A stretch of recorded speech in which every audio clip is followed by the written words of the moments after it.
عام طور پر انڈین سب کانٹیننٹ میں عرس کی نسبت صوفیہ، اولیاء اور اہل تصوف کے ساتھ کی جاتی ہے۔ عرس دراصل بزرگان دین کی برسی کو کہتے ہیں، جسے ان کے ماننے والے عقیدت و احترام کے ساتھ مناتے ہیں۔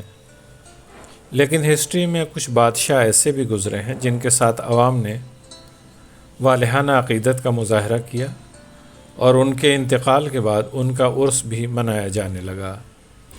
ان میں سب سے نمایاں نام مغل سلطنت کے مشہور بادشاہ شاہ جہان کا ہے۔ شاہ جہاں کا اصل نام خرم تھا۔ وہ شہاب الدین محمد شاہ جہان کے لقب کے ساتھ تخت پر بیٹھے۔ وہ مغل سلطنت کے 5ویں بادشاہ تھے۔ وہ جلال الدین محمد اکبر کے پوتے اور جہانگیر کے بیٹے تھے۔ شاہ جہان کو ان کے عدل و انصاف، آرکیٹیکچر سے لگاؤ اور عوام دوستی کی وجہ سے یاد کیا جاتا ہے۔ ان کی بادشاہت کے زمانے میں مغل آرکیٹیکچر نے عروج پایا۔ مشہور عمارتیں جیسے تاج محل، لال قلعہ، جامع مسجد دلی، شالامار باغ لاہور اور بے شمار شاہکار انہی کے دور کی یادگار ہیں۔ شاہ جہاں کی شخصیت صرف ایک بادشاہ تک محدود نہ تھی، بلکہ وہ ایک روحانی مزاج کے حامل بادشاہ بھی سمجھے جاتے تھے۔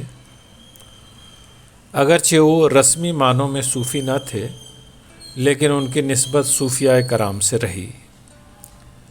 عوام نے ان کی شخصیت میں نرمی، درویشی اور عوامی ہمدردی کو محسوس کیا۔ وہ بزرگان دین درویشوں اور فقیروں سے ملتے تھے، بزرگوں کے آستانوں پر جاتے تھے۔ یہی وجہ ہے کہ ان کی وفات کے بعد بھی انہیں صرف بادشاہ کے طور پر نہیں، بلکہ ایک محبوب اور احترام والی ہستی کے طور پر یاد کیا گیا۔ اسی عوامی عقیدت نے ان کے مزار کو زیارت گاہ بنا دیا، اور وہاں عرس شاہ جہاں منایا جانے لگا۔ شاہ جہان کا مقبرہ آگرہ میں تاج محل کے اندر ہے، جہاں وہ اپنی محبوب ملکہ ممتاز محل کے پہلو میں دفن ہیں۔ ہر سال یہاں ان کی برسی کے موقع پر فاتحہ خوانی، قرآن خوانی، چادر پوشی اور دعاؤں کا اہتمام کیا جاتا ہے۔ اگرچہ یہ عرس صوفیانہ انداز کا نہیں ہوتا جیسے خانقاہوں میں دیکھا جاتا ہے، لیکن اس میں مذہبی اور روحانی رنگ غالب ہوتا ہے۔ لوگ بڑی تعداد میں مزار کی زیارت کرنے آتے ہیں۔ چراغاں اور گل پوشی کی جاتی ہے اور ان کی یاد تازہ کی جاتی ہے۔ یہ بات بھی قابل ذکر ہے کہ بھارت میں صرف شاہ جہان ہی نہیں، بلکہ چند اور بادشاہوں کے بھی عرس منائے جاتے ہیں۔ مثال کے طور پر شمس الدین التمش کو لے سکتے ہیں، جن کی قبر قطب مینار کے قریب ہی واقع ہے۔ انہوں نے قطب مینار کی تعمیر کو مکمل کرایا تھا۔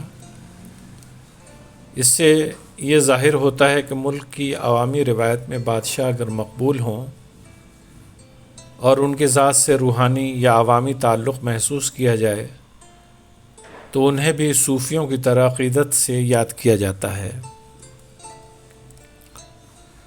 شاہ جہاں کا عرس دراصل ہندوستان کی اس مشترکہ تہذیبی روایت کا حصہ ہے جس میں روحانی عقیدت اور سیاسی تاریخ ایک دوسرے سے جڑ جاتی ہیں۔ عوام کی نظر میں شاہ جہاں نہ صرف ایک عظیم بادشاہ تھے، بلکہ ایک نیک اور انصاف پسند حاکم بھی تھے۔ اس لیے ان کا مزار آج بھی زائرین کو اپنی طرف کھینچتا ہے۔ ان کا عرس اس عقیدت اور محبت کی علامت ہے جو عوام کو اپنے محبوب حکمراں سے تھی۔ آپ سے گزارش ہے کہ ہماری ویڈیو کو شیئر کریں، اپنے دوست و احباب کو بھیجیں اور چینل کو سبسکرائب کرنا نہ بھولیں تاکہ تمام معلوماتی ویڈیو سب سے پہلے آپ تک پہنچ سکیں۔